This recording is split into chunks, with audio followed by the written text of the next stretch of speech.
Assalamualaikum warahmatullahi wabarakatuh. Kami dari kelompok 7 akan menerangkan tentang Mashadir Ahkam 2 berikut penjelasan. A. Ijma. Pengertian ijma. Ijma dalam pengertian bahasa memiliki dua arti. Pertama, berupaya atau tekad terhadap sesuatu. Pengertian kedua berarti kesepakatan. Perbedaan arti yang pertama dengan yang kedua bahwa arti pertama berlaku untuk satu orang dan arti kedua lebih dari satu orang. Ijma dalam istilah ahli usul adalah kesepakatan semua para mujtahid dari kaum muslimin dalam suatu masa setelah wafat Rasulullah SAW atas hukum syara'. B. Qiyas. Pengertian qiyas.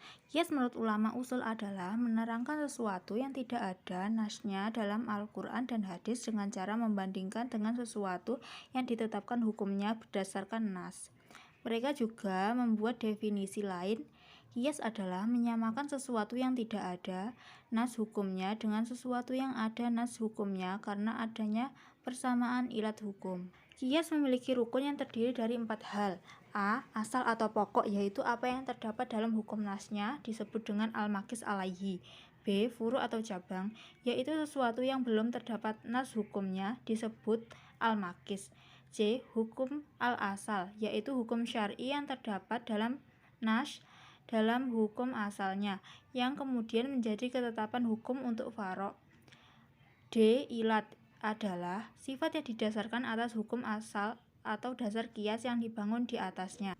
C. Istihsan. Pengertian istihsan secara etimologi, istihsan berarti menyatakan dan meyakini baiknya sesuatu. Tidak ada perbedaan pendapat di kalangan ulama usul fikih dalam mempergunakan lafal istihsan. Dari pengertian tersebut jelas bahwa istihsan ada dua, yaitu sebagai berikut. A. Menguatkan qiyas khafi atas qiyas jali dengan dalil.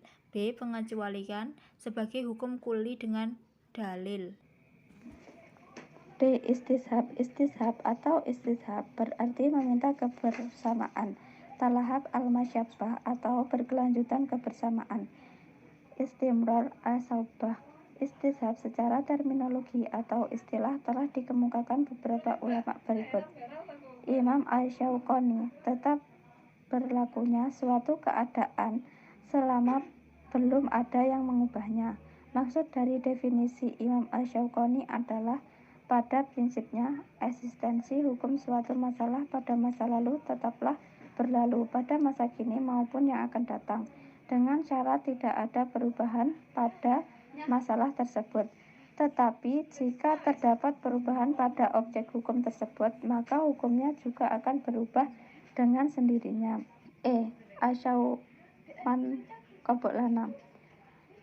Asyau man qablana adalah syariat atau ajaran-ajaran nabi-nabi sebelum Islam yang berhubungan dengan hukum, seperti syariat Nabi Ibrahim, Nabi Musa, dan Nabi Isa. Macam asyau man qablana. Syau' man qablana dibagi menjadi dua bagian. Pertama, setiap hukum syariat atau ulama terdahulu namun tidak disebutkan dalam Al-Quran dan Sunnah. Ulama sepakat bahwa macam pertama ini jelas tidak termasuk syariat kita. Kedua, setiap hukum syariat dari ulama terdahulu namun disebutkan dalam Al-Quran dan Sunnah. D. Sadariyah. Secara lugawi bahasa, sadariyah itu berarti jalan yang membawa kepada sesuatu. Secara hasi atau maknawi, baik atau buruk. Arti lugawi ini mengandung konotasi yang netral tanpa memberi penilaian kepada hasil perbuatan. G. Amal ahli Madinah.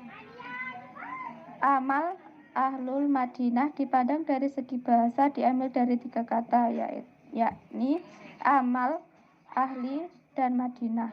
Amal berarti perbuatan atau amalan, lalu ahli berarti kerabat, keluarga, atau famili. Sedangkan Madinah berarti kota yang berada di negara Saudi Arabia, berada di jasad sebelah utara kota Mekah. H. Qaul sahabi. Secara bahasa, qaul artinya perkataan, ucapan, sabda. Sedangkan sahabi diartikan sahabat Nabi yang orang mukmin yang pernah bertemu langsung dengan Nabi serta bergaul lama dengan beliau.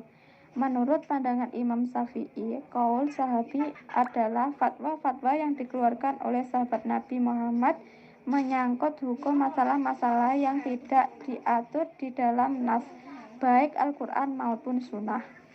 Sekian dari kami. Wassalamualaikum warahmatullahi wabarakatuh.